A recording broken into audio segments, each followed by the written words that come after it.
Amici Neroland, bentornati sul canale. Oggi sono tornato nel regno delle aquile. Come vedete alle mie spalle sono in compagnia di altri fotografi di quel gruppo di cui faccio parte, che vi ho spiegato l'altra volta. Siamo qui in attesa che succeda qualcosa, cioè principalmente che passi l'aquila reale, visto che è qui in zona. Momentaneamente passano soltanto dei nibbi e delle poiane. Ogni tanto, se capita l'occasione, cerchiamo di rubare anche qualche scatto anche a loro, perché comunque sono sempre dei bei rapaci. Visto che l'aquila si è tenuta a distanza, oggi andiamo ad affrontare quello che vi avevo preannunciato la volta scorsa, ossia andremo ad affrontare il discorso dell'esposizione, che può essere un discorso abbastanza complicato e per questo cercherò di semplificarlo. Magari non utilizzerò termini prettamente tecnici, ma cercherò di spiegarlo nel modo più facile possibile. Allora, prima di tutto, se ci avete fatto caso, nelle reflex, nelle camere, abbiamo il tasto per andare ad aggiustare l'esposizione, quindi a sovraesporre o sottoesporre. Questo perché? Perché non sempre la macchina espone in maniera corretta. Non è soltanto un discorso artistico che uno può decidere di sottoesporre o sovraesporre la foto a proprio piacimento per un fattore prettamente estetico, ma c'è proprio bisogno di andare a compensare l'esposizione, perché non sempre il sensore della camera è in grado di esporre in modo correttamente. Per cercare di capire quali sono i parametri attraverso i quali il sensore della camera decide che quella è la perfetta esposizione, dobbiamo andare a capire il modo di pensare del sensore della camera. Allora, prima di tutto diciamo che nessun sensore esistente al mondo, e probabilmente neanche quello che faranno in futuro, potrà mai eguagliare l'occhio umano. L'occhio umano è perfetto, noi riusciamo a girare con lo sguardo e a mettere a fuoco e esporre correttamente in un nanosecondo, in un battito di ciglia. La camera non riesce a fare questo. Cerchiamo di capire come cerca di trovare quella che pensa sia la migliore esposizione. Dobbiamo pensare che il sensore della camera veda in bianco e nero e basi la propria esposizione su una tonalità media di grigio. Quindi quello che il sensore vede nell'inquadratura, ossia tutte le diverse tonalità di bianco, di nero, di grigio chiaro, grigio scuro, cercherà di decidere l'esposizione per avvicinare di più l'intera inquadratura, quindi l'intera foto, a quella tonalità media di grigio.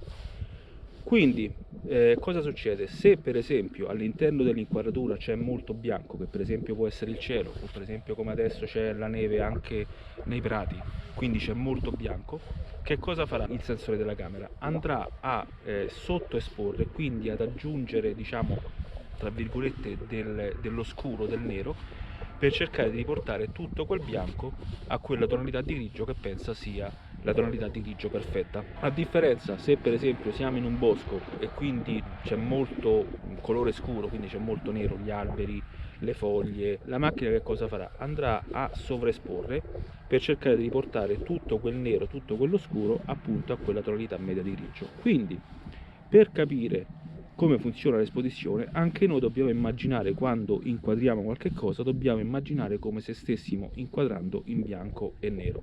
Per farvela ancora più semplice, immaginate che dovete dipingere una parete, ok? E avete tanta vernice bianca.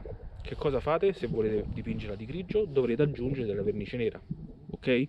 A differenza, se invece avete tanta vernice nera, che cosa dovete fare? Dovrete aggiungere della vernice bianca per appunto raggiungere quella tonalità di grigio che volete, quella che voi pensate sia la tonalità di grigio perfetta. E la stessa cosa dobbiamo fare quando andiamo a scattare le fotografie. Adesso, se l'esposizione non è tanto importante per quanto riguarda magari la musica, per quanto riguarda la foto di paesaggi, perché comunque abbiamo tutto il tempo per controllare poi il diagramma e quindi andare poi a decidere se sovraesporre o sottoesporre, diventa molto importante capirlo invece quando per esempio facciamo la fotografia di avifauna, e quindi dobbiamo essere veloci e dobbiamo sapere che andiamo ad avvicinarci il più possibile alla perfetta esposizione, che non è quella che decide la camera. Quindi per esempio adesso che sto principalmente inquadrando il cielo, io immagino che il cielo, che è blu e ci sono delle nuvole bianche, il sensore della camera lo vede principalmente bianco, quindi che cosa farà? Andrà a sottoesporre, quindi aggiungere del nero, aggiungere dello scuro per cercare di riportare tutto quanto a quel grigio.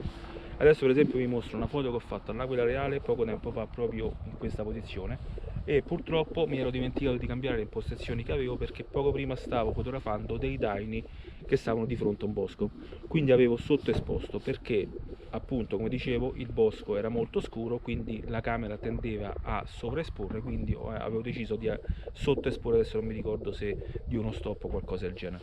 Purtroppo sono arrivato qua, mi sono dimenticato poi di cambiare quelle impostazioni, a volte capita, infatti è per quello che dobbiamo ricordarci di farlo. E cosa è successo? È arrivato quest'aquila, purtroppo non solo la camera aveva già sottoesposto, ma io, avendo compensato con una sottoesposizione di circa uno stop, cosa è successo? Che, come vedete da questo formato RAW, come vedete l'aquila è molto sottoesposta, quindi ci sono molte parti in ombra veramente scure. Sono riuscito a salvarla molto in post produzione, perché molto si può fare nella post produzione, però sicuramente se avessi sovraesposto, quindi se avessi avuto un'esposizione migliore, sicuramente sarei riuscito ad avere molti più dettagli di quelli che invece sono riuscito a tirare fuori. Quindi questo è un discorso molto importante, perché appunto io adesso per esempio ho sovraesposto di uno stop, perché appunto cerco di avvicinarmi di più a quella esposizione che poi mi permette di estrapolare i maggiori dettagli.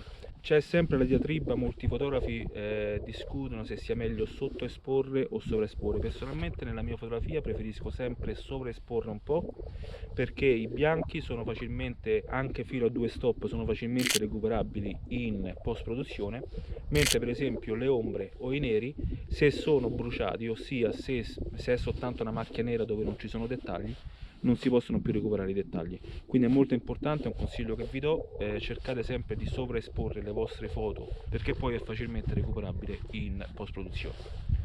Ok, nel frattempo altri fotografi sono andati via, alcuni stavano qua da questa mattina. Non è che faccia tanto freddo, però dopo, quando uno passa un po' di ore fermo, il freddo si sente. Spero che questo mio video vi abbia facilitato a capire questo discorso dell'esposizione. Se avete delle domande fatemelo sapere nei commenti, lasciate un like, condividete il video con persone a cui possa interessare. Adesso ci sono ancora un paio di orette di luce, vediamo se riusciamo a fotografare quest'aquila. Di solito quando i fotografi se ne vanno magari succede sempre qualcosa, quindi dita incrociate. Comunque ci vediamo alla prossima, ok? Ciao!